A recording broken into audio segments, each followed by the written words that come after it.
ലോക സാമ്പത്തിക രംഗത്ത് അമേരിക്കൻ ആധിപത്യത്തിന് വെല്ലുവിളി ഉയർത്തിക്കൊണ്ട് യൂറോപ്യൻ യൂണിയൻ തങ്ങളുടെ സാമ്പത്തിക നയങ്ങളിൽ വലിയ മാറ്റങ്ങൾ വരുത്തുകയാണ്. ഇതിന്റെ ഭാഗമായി അമേരിക്കൻ ട്രഷറി ബോണ്ടുകൾ വൻതോതിൽ വിറ്റൊഴിച്ചതിന് പിന്നാലെ വിസ, മാസ്റ്റർ കാർഡ് തുടങ്ങിയ അമേരിക്കൻ പേയ്മെന്റ് ഭീമന്മാരെയും കൈവിടാൻ യൂറോപ്പ് ഒരുങ്ങുന്നു. ആഗോളതലത്തിൽ സാമ്പത്തിക ഇടപാടുകൾക്കായി നാം ഏറ്റവും അധികം ആശ്രയിക്കുന്നത് ഇത്തരം അമേരിക്കൻ കമ്പനികളെയാണ്. എന്നാൽ തങ്ങളുടെ ഉപഭോക്താക്കളുടെ വിവരങ്ങൾ അമേരിക്കൻ സെർവറുകളിൽ എത്തുന്നതും സാമ്പത്തിക ഇടപാടുകൾക്ക് മറ്റൊരു രാജ്യത്തെ ആശ്രയിക്കുന്നതും അപകടകരമാണെന്ന് യൂറോപ്പ് തിരിച്ചറിയുന്നു. ഇതിന് പരിഹാരമായാണ് വീറോ എന്ന പുതിയ ഡിജിറ്റൽ പേയ്മെന്റ് സംവിധാനത്തിന് യൂറോപ്യൻ യൂണിയൻ തുടക്കം കുറിച്ചിരിക്കുന്നത്. ഇത് വെറുമൊരു സാങ്കേതിക മാറ്റമല്ല, മറിച്ച് സാമ്പത്തിക പരമാധികാരം വീണ്ടെടുക്കാനുള്ള വലിയൊരു പോരാട്ടമാണ്. യൂറോസോണിലെ രാജ്യങ്ങൾക്കിടയിൽ നടക്കുന്ന സാമ്പത്തിക ഇടപാടുകളിൽ ഭൂരിഭാഗവും നിലവിൽ നിയന്ത്രിക്കുന്നത് വിസയും മാസ്റ്റർ കാർഡുമാണ്. കണക്കുകൾ പ്രകാരം ഏകദേശം 66% കാർഡ് പേയ്മെന്റുകളും ഈ രണ്ട് അമേരിക്കൻ കമ്പനികളിലൂടെയാണ് നടക്കുന്നത്. ഇതിന്റെ മൂല്യം ഏകദേശം $24 ട്രില്യൺ വരും. ഈ ഭീമമായ തുകയുടെ ഇടപാടുകൾ നടക്കുമ്പോൾ അതിന്റെ ലാഭവിഹിതം മുഴുവൻ പോകുന്നത് അമേരിക്കൻ കമ്പനികളിലേക്കാണ്. യൂറോപ്യൻ ബാങ്കുകൾ ഇതിനെതിരെ രംഗത്ത് വരാൻ പ്രധാന കാരണം ഈ സാമ്പത്തിക നഷ്ടം മാത്രമല്ല, മറിച്ച് തങ്ങളുടെ വിപണിയിൽ മറ്റൊരു രാജ്യം നടത്തുന്ന അനാവശ്യ സ്വാധീനമാണ്. ഈ പശ്ചാത്തലത്തിലാണ് European central bank chief Christina Lagarde American ഇൻഫ്രാസ്ട്രക്ചറിൽ നിന്നുള്ള മോചനം അനിവാര്യമാണെന്ന് പ്രഖ്യാപിച്ചത്. സ്വന്തം കാലിൽ നിൽക്കാൻ പ്രാപ്തിയുള്ള ഒരു യൂറോപ്പിന് സ്വന്തം പേയ്മെന്റ് സംവിധാനം അത്യാവശ്യമാണെന്ന് അവർ ബാങ്കുകൾക്ക് കർശന നിർദ്ദേശം നൽകി. പേയ്മെന്റ് വിവരങ്ങളുടെ സുരക്ഷയാണ് മറ്റൊരു പ്രധാന പ്രശ്നം. നാം ഒരു കടയിൽ പോയി കാർഡ് ഉരയ്ക്കുമ്പോഴോ ഓൺലൈനായി പണം അയക്കുമ്പോഴോ നമ്മുടെ വ്യക്തിഗത വിവരങ്ങളും സാമ്പത്തിക ശീലങ്ങളും അമേരിക്കൻ കമ്പനികളുടെ കൈവശമാണ് എത്തുന്നത്. ബിഗ് ഡാറ്റയുടെ ഈ കാലഘട്ടത്തിൽ വിവരങ്ങളാണ് ഏറ്റവും വലിയ സമ്പത്ത്. യൂറോപ്യൻ ജനതയുടെ സാമ്പത്തിക ഡാറ്റ അമേരിക്കൻ ഏജൻസികൾക്ക് ലഭിക്കുന്നത് തങ്ങളുടെ സുരക്ഷയെ ബാധിക്കുമെന്ന് യൂറോപ്യൻ ഭരണകൂടം ഭയപ്പെടുന്നു. ക്രിസ്റ്റീന ലഗാർഡ് ചൂണ്ടിക്കാണിച്ചതുപോലെ ഡാറ്റ സ്വകാര്യത ഉറപ്പാക്കണമെങ്കിൽ ആ ഡാറ്റ കൈകാര്യം ചെയ്യുന്ന സംവിധാനം നമ്മുടെ സ്വന്തമായിരിക്കണം. ചൈനയുടെ ആലിപേ പോലുള്ള പ്ലാറ്റ്ഫോമുകളും യൂറോപ്പിൽ സാന്നിധ്യം അറിയിക്കുന്നുണ്ടെങ്കിലും സുരക്ഷിതമായ ഒരു പ്രാദേശിക സംവിധാനം എന്ന നിലയിൽ വിശ്വസിക്കാൻ കഴിയുന്നത് സ്വന്തം പേയ്മെന്റ് നെറ്റ്വർക്കിന് മാത്രമാണ്. ഇത് വരും തലമുറക്കുള്ള സുരക്ഷാ കവചമായി അവർ കാണുന്നു. രാഷ്ട്രീയ കാരണങ്ങളായി സാമ്പത്തിക സേവനങ്ങൾ റദ്ദാക്കപ്പെടുമെന്ന പേടിയും യൂറോപ്പിനെ ഈ മാറ്റത്തിന് പ്രേരിപ്പിക്കുന്നു. ഇതിന് ഏറ്റവും വലിയ ഉദാഹരണമാണ് റഷ്യ യുക്രൈൻ യുദ്ധസമയത്ത് ഉണ്ടായ സംഭവങ്ങൾ. യുദ്ധം തുടങ്ങിയപ്പോൾ അമേരിക്കൻ സമ്മർദ്ദത്തിന് വഴങ്ങി വിസയും മാസ്റ്റർ കാർഡും റഷ്യയിലെ തങ്ങളുടെ സേവനങ്ങൾ പെട്ടെന്ന് നിർത്തിവെച്ചു. ഇത് റഷ്യൻ ജനതയെ വലിയ സാമ്പത്തിക പ്രതിസന്ധിയിലാക്കി. ഈ സാഹചര്യം യൂറോപ്പിനെ ഒരു കാര്യം പഠിപ്പിച്ചു.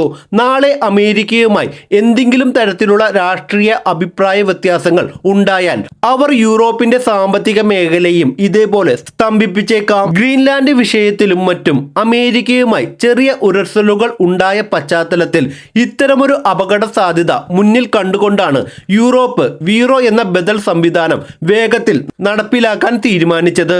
ഏത് പ്രതിസന്ധിയിലും തടസ്സമില്ലാത്ത പ്രവർത്തിക്കുന്ന ഒരു സാമ്പത്തിക വ്യവസ്ഥയാണ് അവർ ലക്ഷ്യമിടുന്നത്.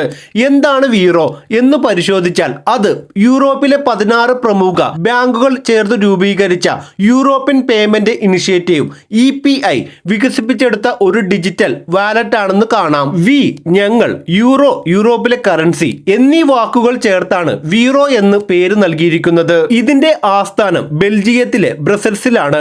ഇന്ത്യയിലെ UPI പോലെ വളരെ ലളിതമായി പ്രവർത്തിക്കുന്ന ഒരു സംവിധാനമാണ് ഇത്. ഒരു ഫോൺ നമ്പറിൽ നിന്ന് മറ്റൊരു ഫോൺ നമ്പറിലേക്ക് നിമിഷനേരം കൊണ്ട് പണം അയക്കാൻ ഇതിലൂടെ സാധിക്കും. പണം അയക്കാൻ ഓരോ തവണയും കാർഡുകളോ ബാങ്ക് അക്കൗണ്ട് നമ്പറുകളോ നൽകേണ്ട ആവശ്യമില്ല. 2024 പ്രവർത്തനം ആരംഭിച്ച ഈ സംവിധാനം ഇപ്പോൾ ജർമ്മനി, ബെൽജിയം, ഫ്രാൻസ് തുടങ്ങിയ രാജ്യങ്ങളിൽ സജീവമാണ്. വൈകാതെ ഇത് യൂറോപ്പിലെ മറ്റു രാജ്യങ്ങളിലേക്കും വ്യാപിപ്പിക്കാനാണ് പദ്ധതി. വീറോയുടെ പ്രവർത്തനങ്ങൾ ഘട്ടം ഘട്ടമായാണ് വിപുലീകരിക്കുന്നത്. നിലവിൽ വ്യക്തികൾ തമ്മിൽ പണമിടപാടുകളാണ് മുൻഗണന നൽകുന്നത്.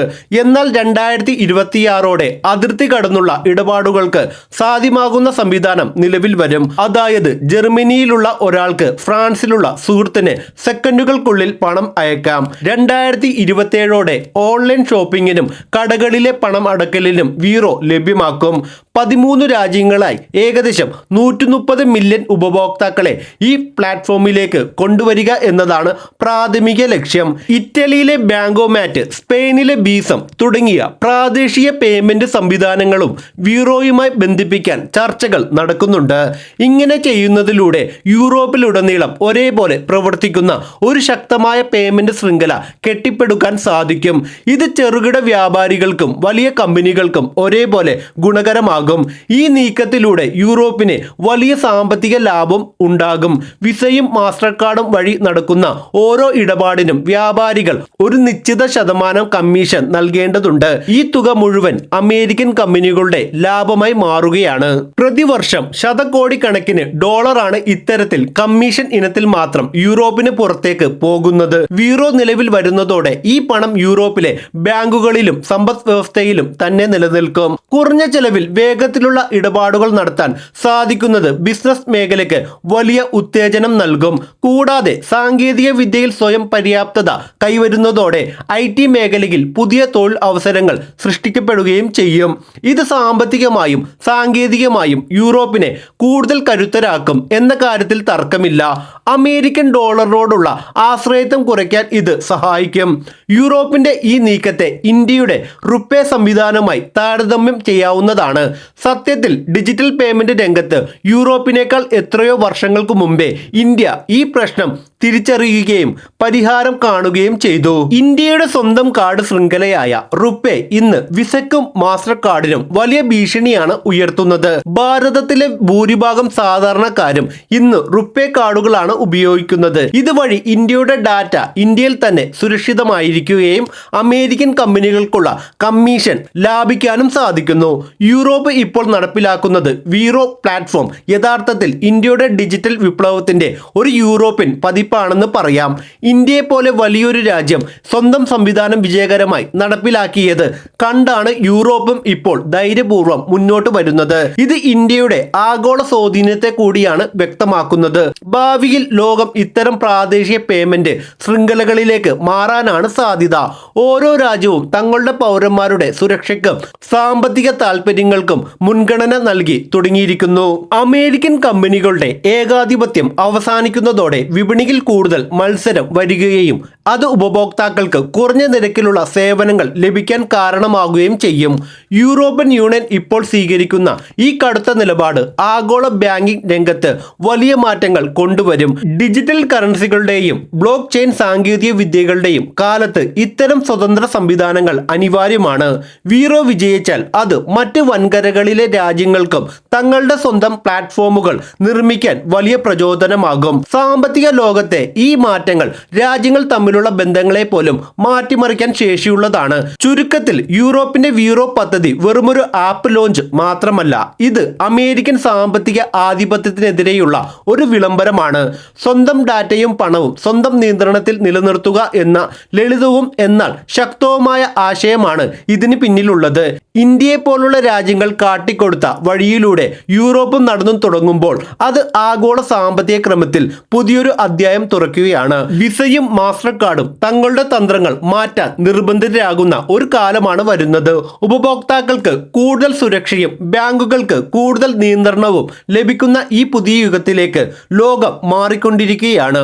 വരും വർഷങ്ങളിൽ യൂറോപ്പിലെ ഓരോ പൗരനും വീറോ ഉപയോഗിച്ച് ഇടപാടുകൾ നടത്തുന്ന കാഴ്ച നാം കാണാം. ഈ വീഡിയോ നിങ്ങൾക്ക് ഇഷ്ടമായെങ്കിൽ തീർച്ചയായും ലൈക്ക് ചെയ്യൂ. നിങ്ങളുടെ സുഹൃത്തുക്കളുമായി മറ്റു പല ഗ്രൂപ്പുകളിലും വാട്സപ്പ്, ടെലിഗ്രാം, ഫേസ്ബുക്ക് ഗ്രൂപ്പുകളിലും ഷെയർ ചെയ്യണം. ചാനൽ സബ്സ്ക്രൈബ് ചെയ്യുക. ഫേസ്ബുക്ക്, ഇൻസ്റ്റഗ്രാം പേജുകൾ ഫോളോ ചെയ്യാൻ മറക്കരുത്.